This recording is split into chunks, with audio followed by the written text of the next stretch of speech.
أعوذ بالله من الشيطان الرجيم سيقول لك المخلفون من الأعراب شغلتنا أموالنا وأهلنا فاستغفر لنا يقولون بألسنتهم ما ليس في قلوبهم قل فمن يملك لكم من الله شيئا إن أراد بكم ضرا أو أراد بكم نفعا بل كان الله بما تعملون خبيرا. سورہ فتح جو صلح حدیبیہ سے متعلق اسی صلح حدیبیہ کو مکہ فتح قرار دے دیا گیا، جس کی تفاصیل گزرتی ہوئی آئی ہیں، گزری ہیں. اس کا ایک پہلو، دوسرا پہلو ہے کہ سارا کا سورہ فتح صلح حدیبیہ کی تکمیل کے بعد مدینے کو واپسی کے دوران سفر میں نازل ہوا. اس کے پہلے رکوع میں مختلف پہلوؤں کا تذکرہ ہوا. یہاں سے ایک وہ پہلو صلح حدیبیہ کو نکلنے کے لیے جو اعلان کیا گیا تھا، نکلے. تعداد میں 1400 صحابہ کرام رضوان اللہ تعالی علیہ مجمعین تھے. اس کے علاوہ کئی ایک قبیلے کے لوگوں نے ہیلے بہانے کر کے بہرحال وہ نکلنا نہیں چاہتے تھے، نہیں نکلے. جو نہیں نکلے ان کی کیا تمنائیں تھیں، اور جو ایسا کرتے ہیں عین وقت پر دین اسلام کی مضبوط کرنے سے متعلق جو چیزیں ہیں وہاں پر ساتھ دینے سے اپنے آپ کو جو پیچھے کر لیتے ہیں، دنیا والوں کے نزدیک معقول وجوہات یہ پیش کرتے ہیں، دنیا داری سے جڑے ہوئے. سننے والے کے لیے یہ معقول بھی ہوتے ہیں، ہو سکتا ایسا ہوگا. واقعہ تو خاص تھا، وہ چند قبیلے تھے، ان کے ساتھ ہوا تھا. وہ قبیلے گئے، واقعہ ہو گیا. قرآن نے قیامت تک لے اس پہلو کے ذریعے سے اللہ تعالیٰ اپنی اس صفت کو قرآن میں جگہ جگہ تعلیم و تربیت دیتے ہیں ایمان والے کے لیے، جو اللہ تبارک تعالیٰ علیم بذات الصدور ہے، یعلم السر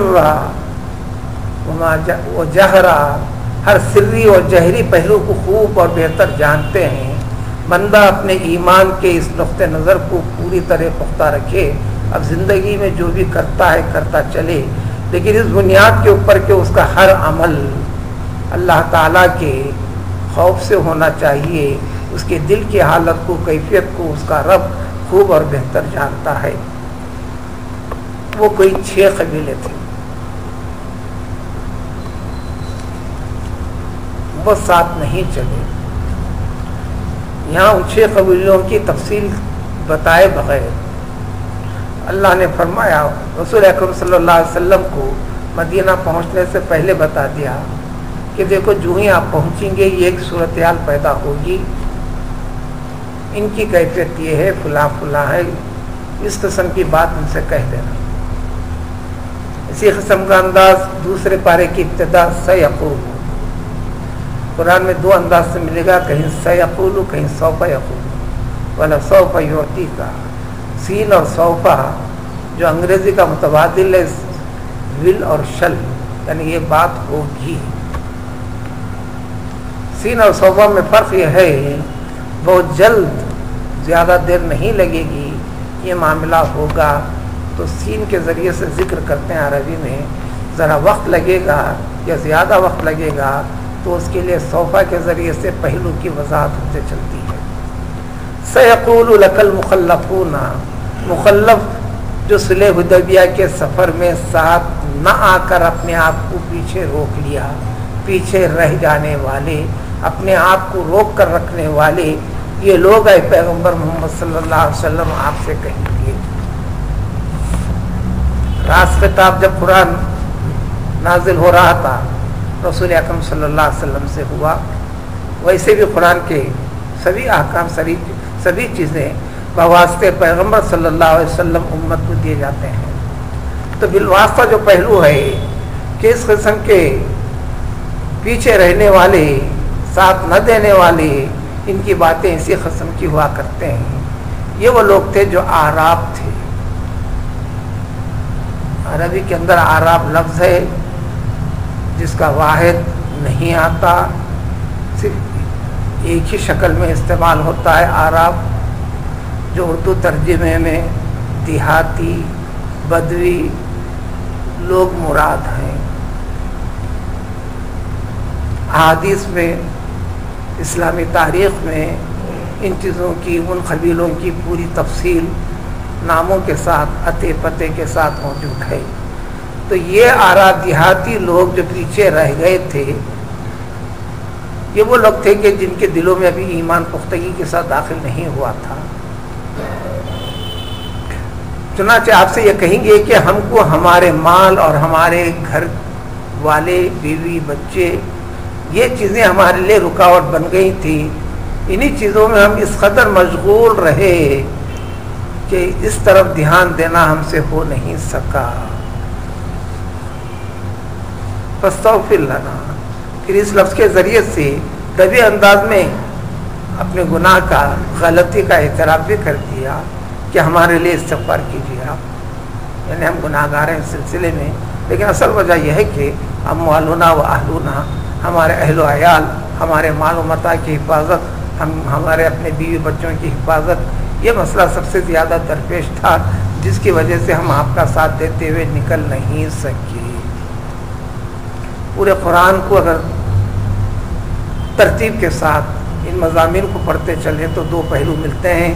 بعض جگہ معقول عذروں کو اسلام قبول کرتا ہے، قبول کیا ہے، اور ایک جگہ عذروں کو اس کو قابل عذر قرار نہیں دیا اور قبول نہیں کیا. چنانچہ ان میں سے کوئی انسان مال کو اور اپنے بیوی بچوں کو بنیاد بنا کر عذر کرتا ہے تو اسلام اس کو قابل قبول عذر قرار نہیں دیا. تو لہذا اس سے بڑی چیز اللہ تعالیٰ کی اطاعت و فرمانبرداری ہے. ان ساری کی ساری چیزوں کی پرواہ کیے بغیر انسان کو آگے بڑھنا ہے. اللہ نے سب سے پہلے اس پہلو کی اور وضاحت کرنے سے پہلے مزید درمیان میں ایک چیز فرماتے ہیں. مزید وہ یہ بھی کہیں گے جو کچھ کہہ رہے ہیں صرف یہ زبانی الفاظ ہیں، دل والی بات نہیں ہے. دل میں کچھ اور ہے، الفاظ کچھ اور ہیں، ظاہری عمل کچھ اور ہے، حقیقت اس کے پیچھے کچھ اور ہے. ہر عمل کے پیچھے للہیت ہو، للہیت کے ضمن میں اس دنیا میں رہ کر ہی للہیت کے ساتھ جڑا ہوا سارا کام کرنا ہے. تو دنیا خود بخود اس کے ساتھ جڑی ہوئی ہے، لیکن اس کو ظاہر بنا کر دنیا داری کو غرض کر دیتا ہے، اظہار دینداری کا کرتا ہے، تو یہ دین اسلام کے لحاظ سے ظاہر اور باطن جدا جدا ہو جاتے ہیں، اور یہ قابل ملامت، قابل اطاعت چیز ہے.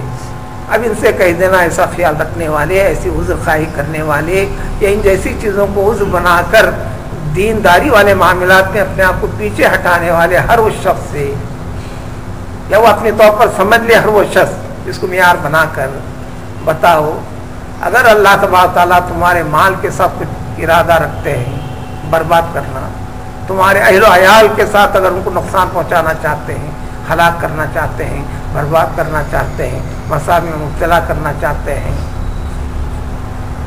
بدامنی کا شکار بنانا چاہتے ہیں، تو کیا کوئی ایسی ذات ہے جس کے اندر یہ طاقت ہو، یہ قدرت ہو اللہ کے مقابلے میں ایسا کرنے سے روک سکنے کی؟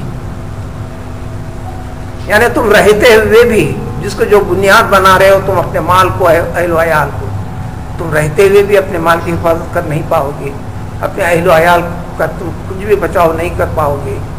اللہ چاہا تو ہی ہو سکتا ہے. یعنی تمہارے حاضر اور غائب ہونے سے کوئی فرق پڑنے والا نہیں ہے جب اللہ تعالیٰ کی مرضی ہو جاتی ہے. اگر اللہ تعالیٰ تمہارے ساتھ ان معاملات میں تمہارے اہل و عیال کے اندر ضرر پہنچانا چاہتا ہے یا ان کو کچھ بھی ان کی طرف کسی کی انگلی بھی نہ اٹھے، نقصان نہ پہنچے، یہ چاہتا ہے تو نفع پہنچانے والی ذات، نقصان پہنچانے والی ذات، اچھا کرنے والی ذات، برا کرنے والی ذات، بحیثیت خالق قادر مطلق صرف اور صرف اللہ تعالیٰ ہے، تم نہیں ہو۔ بلکہ اللہ تبارک تعالیٰ تم جو کچھ عمل کرتے ہو ساری کی ساری چیزوں کو خوب اچھی طریقے سے، بہتر طریقے سے جانتا ہے، لیکن اس راز کو فاش ہم کر دیتے ہیں تھوڑا سا، کیونکہ رسول موجود ہے۔ قیامت تک اب رسول نہیں ہے، رسول اکرم صلی اللہ علیہ وسلم کے ذریعے سے پیش کیا ہوا کلام ہے، یہ اصول اور قاعدے کو پیش کر دیا گیا۔